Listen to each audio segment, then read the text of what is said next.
Alright, we left off with Claire going to the store to try to get 3 screens for the price of 2 screens. So this is chapter 18, Trolls and Things.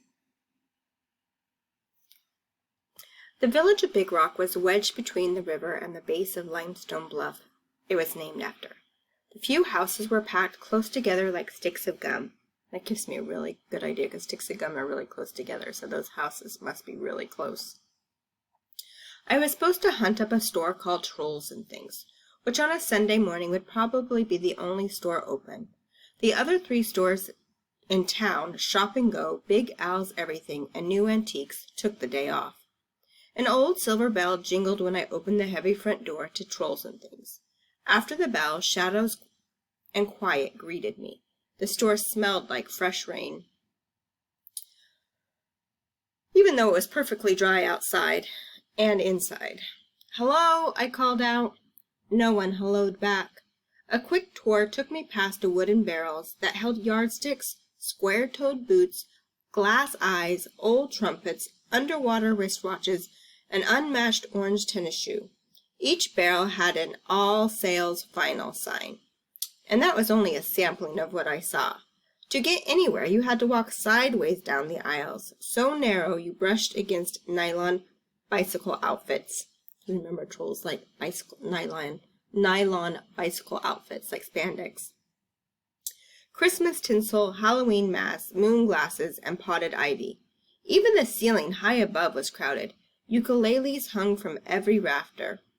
At the back of the shop, I found 3 bathtubs filled with running water and minnows, suckers, shiners, and especially willow cats. Remember, those are baby catfish. A sign above the tub says, "All sales completely final." "Hello," I called out again. This time I got an answer. Sort of. A raccoon masked face peeked out of a door off to the side, hanging upside down from the door frame for an instant before ducking away. A minute later I heard footsteps. "I'm coming, I'm coming," a familiar voice called out. A moment later, the old lady who had saved me at the wagon wheel bridge stepped through the door where the raccoon had been. She was wearing a different dress, a yellow flowery one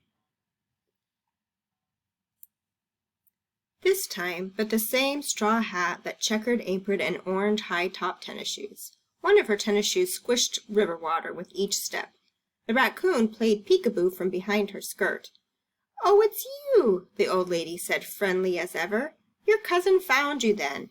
I got your note and told him you were looking for him when he was in here nosing around yesterday." She chuckled when she mentioned Duke's nose, but got serious again in a hurry when she mentions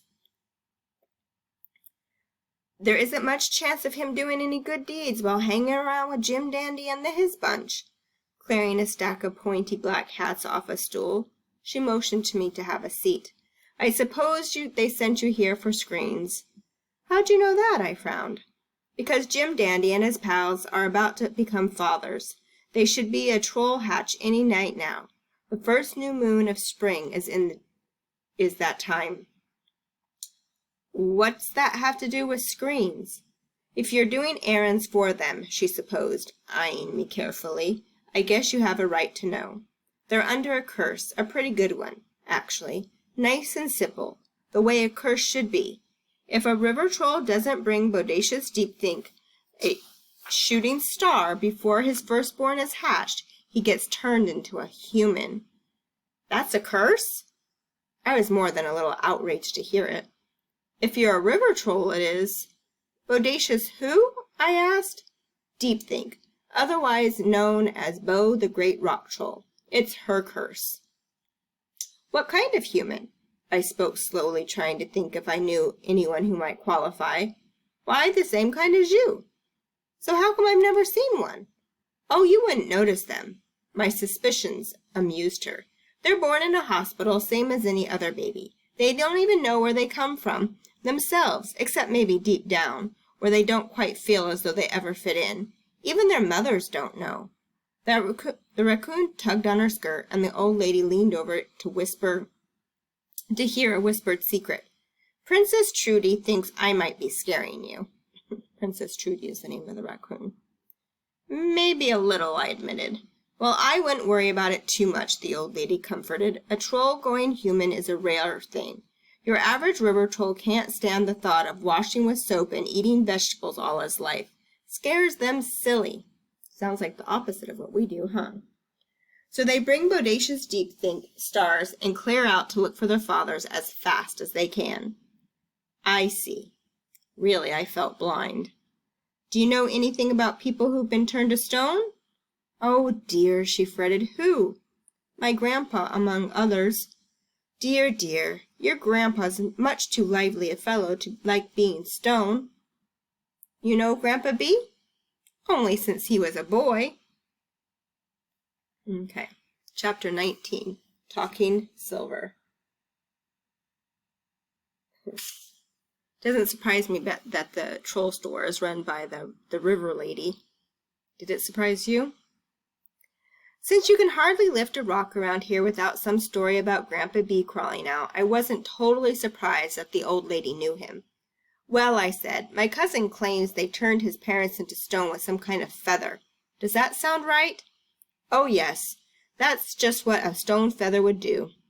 Thought so, I nodded, trying hard to act like an old river hand, even though I'd never heard before so much of a whisper about this rivery business. So when Grandpa went charging in and touched Duke's parents, more stone. Sounds like your grandpa, she agreed, but he should have known better. He got pushed. Why, that's terrible, she said. Is that why you're helping them out, so they'll turn 'em back? Something like that. All of a sudden, I went teary despite myself. There, she soothed. You'll just have to get a hold of something they want really bad and trade it for the feather. I tried silver dollars, but they weren't interested. Another time they would have been, she assured me. But these boys are about to pay Bodacious Deepthink a visit. That means they're only interested in silver that can buy them screens. I know, I said wearily, and it's got to be silver from their mother's purses. I'm afraid so. You'll just have to bide your time and keep your eyes open for something else to trade them. And whatever you do, don't let them trick you into touching the feather unless you're wearing a stone glove. Touch it without one, and you're a goner. A stone glove? I repeated, blinking. They'll have one around somewhere, she said, patting my arm reassuringly. They couldn't hold the feather without it. That's about all I can tell you, I'm afraid, except that if you find yourself in a pinch, throw a riddle at them. That should at least buy you some time. If they were rock trolls, I'd say a riddle would be a surefire. Rock trolls can't even turn down the chance to prove how smart they are. River trolls are generally smarter than that, but they'll often not bite on a riddle, too. I'll try to remember, I promise. Good. As for Jim Dandy and his bunch, they're lucky I'll sell you any screens. They broke in here the other night and stole 3 ukuleles. I saw them just playing one. I was trying to be helpful. I stole the other 2 back, she winked. And I'll get that 3rd one, too, if Bodacious doesn't get it first. Oh, don't look surprised. It's not the ukulele she cares about. It's young river trolls. She tries to make miners out of them, which is what started all this business in the first place.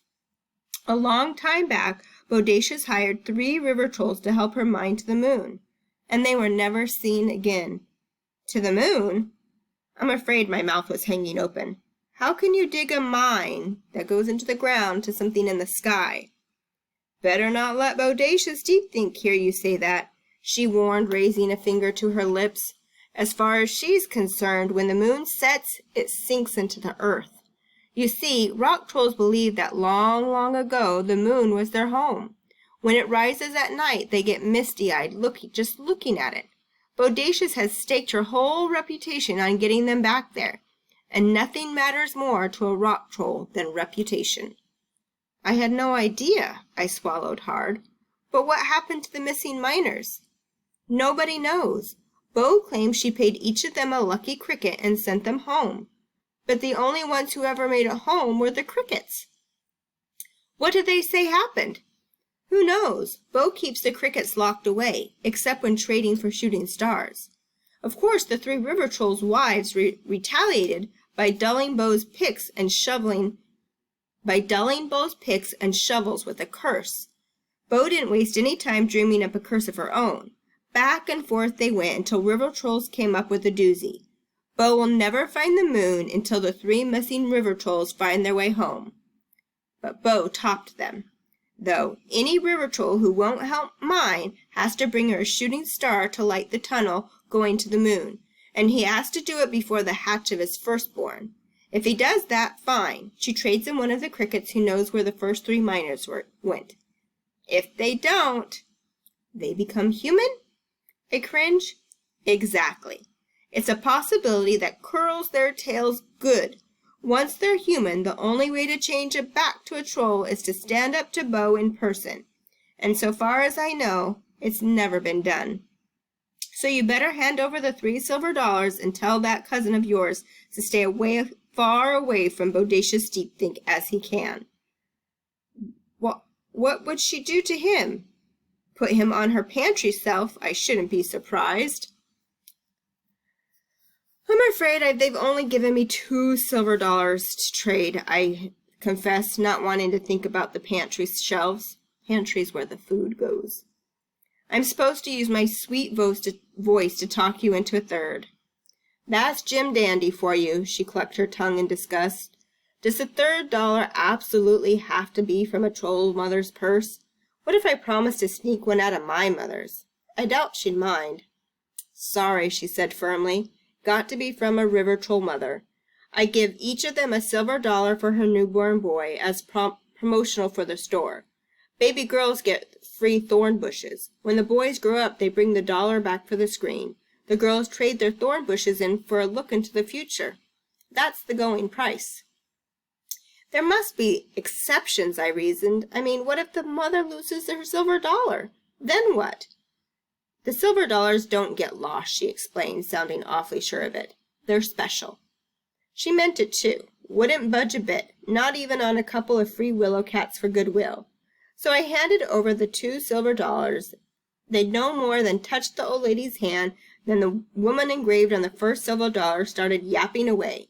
I could see her lips moving as she said to the old lady, "They've got your ukulele, you know." "There's a rhino boy, too," the woman on the second silver dollar chimed in. "Several people have been turned to stone. A dog, too. They've been singing that ridiculous song, the Chugga-lacka, Chugga-lacka." Quick as she could, the old lady dropped them in a nearby cookie jar and closed the lid, confessing sheepishly, "Helps keep me abreast about the troll community. So that when the silver coins come back, they tell her secrets." So now I knew why it had to be silver dollars from their mother's purses or nothing at all. Such going-ons left me pretty much speechless and a touch numb. Taking silver dollars weren't something you ran into every day, not even along the river. Collecting 2 screen doors,